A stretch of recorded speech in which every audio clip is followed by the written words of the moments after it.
Hello. So I thought I would come on and share a couple of poems that I wrote recently. I think the first one I wrote last week is called Look at Me. They're both called Look at Me, part one and part two. And in them, I kind of give a snapshot in the first one of how I felt when I was really struggling with body image. And it's when I finished it, then I realized that there was more to say about, because it's quite depressing, about what's happened since. So I thought I'd come on, read the poems, and talk a bit about them so that you can have a sense for the journey that I've been on and how it's possible to really change radically, and hopefully give you some hope if you are struggling with body image now yourself. So the first one, some people don't like it because it's a bit abrasive and in your face, but that's the way it came to me. So it's called Look at Me. Look at me. I've lost weight. Aren't I gorgeous? Don't you just wish you were me? Wearing all the tight, revealing clothes. Aren't my body parts the perfect size and shape? Why don't you get a tape measure out and then give me a score? Don't judge me. This is the best solution I've come up with to a gnawing sense of worthlessness. We all deal with trauma, a toxic culture, and existential angst in different ways. If I'm to be an empty shell, why not be a pretty one that people will want to lust over? Give me jealousy and fawning. Please, I'm desperate. And until I find out what love really is, they're better than nothing. So that was my experience. I felt like I was hollowed out inside. And so I was looking outwards to get what I wanted, which, it was a sense of well-being, safety. And for me, that came from the idea of being desirable, being wanted, because if you don't want something, it's of no value. That's the way it felt to me. And I saw my body like an ornament, something that you show off. So when I was thin, and I know this isn't the case for everyone, everyone's got a different story, but I was much more likely to wear tight clothes because I wanted to show off what I had, right? And there's nothing wrong with showing off. That can be quite joyful if you enjoy your body. But it was very desperate. It there wasn't contentment, there wasn't rest, it wasn't enough, nothing was enough. And basically I was outsourcing my sense of value to the judgments of other people, and everybody, really, because I wanted everybody to think that I look great. um, but I don't judge myself for that at all. That's I was doing the best that I could with the thinking that looked true to me. And, I was a nice person. I just wanted to be happy. So I didn't know something better was available. And I didn't know how to get there or how to find it. And so this seemed like the best thing to do.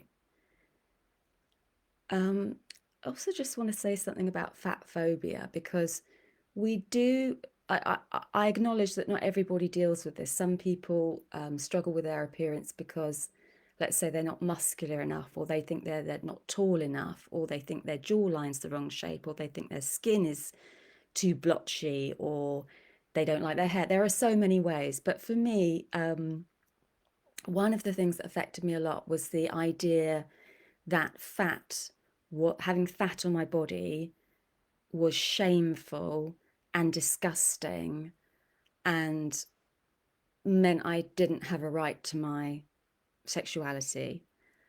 And I was just kind of like an excuse for a woman. And I feel like we can all play into that in very subtle ways. And sometimes the subtle ways do the most damage because they're less obvious and it just paints a picture of reality as it is rather than a socially constructed reality that can change when we relate to those ideas differently. And that's such an important distinction because that distinction is where freedom lies, if you can see that. So a lot of people, when they lose weight, they feel proud of themselves and they talk about it a lot and they see that as very innocent. And it is innocent. If you think it's innocent, then it is innocent.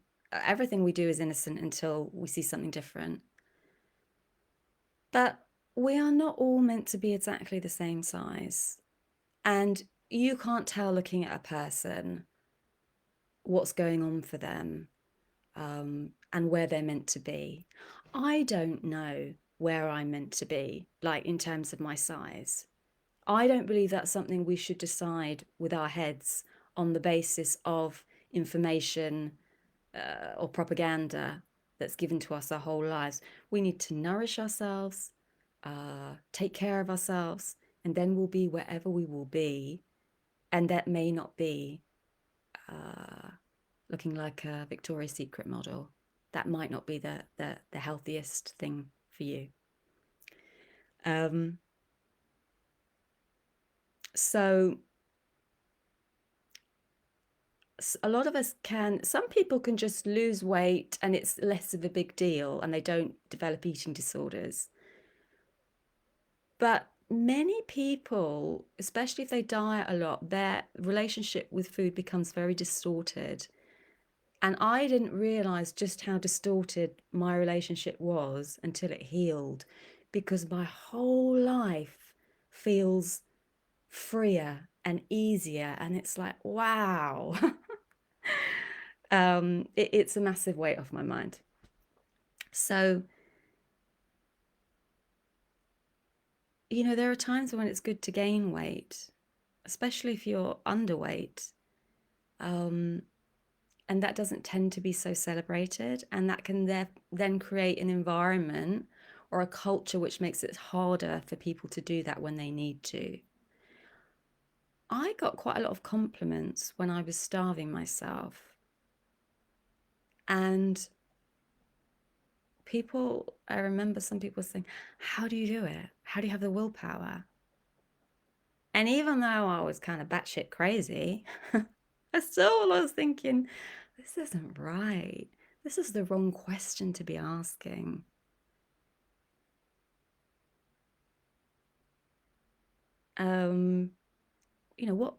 What's gone wrong there?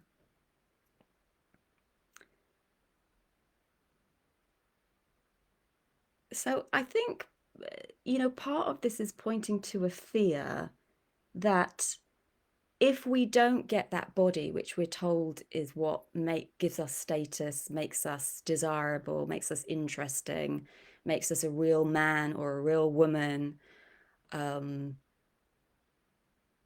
then we won't be loved and we won't be happy. And that's such a strong desire that will do a lot of crazy things if that's how it looks. But fortunately, that's not true. Okay, so I'm going to read the next poem now because I just wanted to say what it's like now. Because some people can read the first poem and think, oh my God, this is so depressing. What kind of world do we live in? Change isn't possible. And they can feel overwhelmed. But change is absolutely possible at any moment because it happens within you. I don't need the whole world to change for me to change. I just need to go within look at my thoughts, look at what's there beyond them, and take another look, take a deeper look. And then you can change. And the other thing about that is that when you change on the inside, things do always shift on the outside. Now, the change within me hasn't got rid of the whole diet culture, hasn't got rid of beauty standards. I'm not that powerful. But it does impact people sometimes. And I think that's really important to see. And that is how the world changes. So we can say, oh, it's so awful. And it kind of is. But then we can change and we make it less awful. So that's really nice. Okay, I'm going to read the second poem now. Look at me too. Look at me.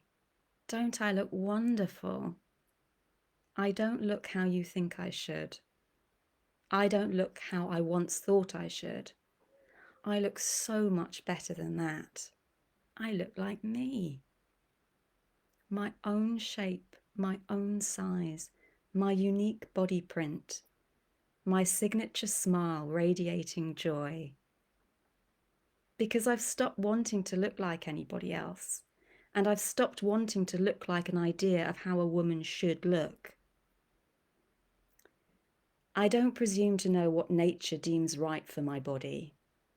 I'm less arrogant and afraid now, more humble and appreciative. I'm fully open to receiving. I sit alongside the same judgment that used to terrify me with peace and compassion. I know what it's like to find fault and feel constrained by rules and fear, to seek to tame, confine, restrict, and conceal, to cower in the shadows because I was scared to be seen, or to pose in the spotlight because I couldn't bear not to be. At a time when I mistook being evaluated for being valued. I'm not looking for your approval anymore. I have my own. So look at me or don't. Either way, I'm good. I already know my body belongs to life, and that I am unconditionally, unfathomably beautiful, simply through virtue of breathing. I've dropped the filter of judgment and can see myself clearly, as if for the first time. Care to join me? Your light burns brighter when seen through the lens of love. And from where I'm standing, you look absolutely gorgeous.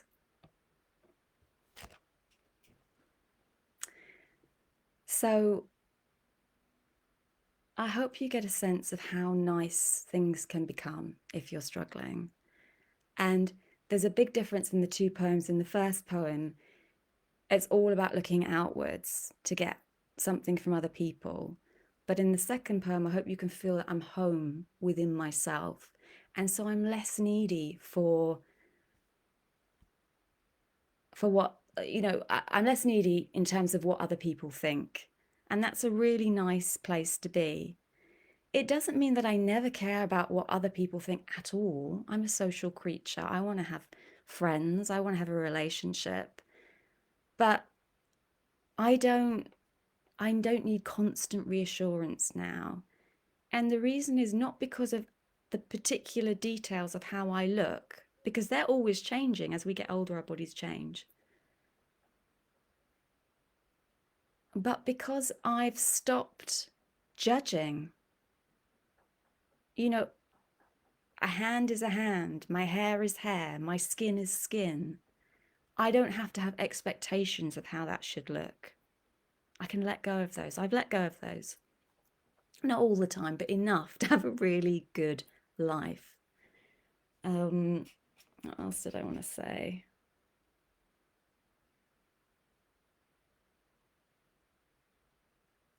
So I think in the early days when I was still exploring this freedom, I would be very sensitive still to what other people thought because I still bought into it. And so, when you're in that place, you might want to try and avoid certain situations or people. And to be honest, it makes sense to avoid certain situations or people anyway, because, sorry, I'm just getting a phone call, because there's kind of nothing in that for you. But I'm less worried about that now. So I used to be really terrified of judgment because, and this is common for people. They think, oh no, if someone says I look awful, it must be true. But that's not true. What it means is that person is experiencing judgment and they're seeing you through the filter of that judgment, and that's what's happening. But for that judgment, there's nothing wrong. And I keep calling me.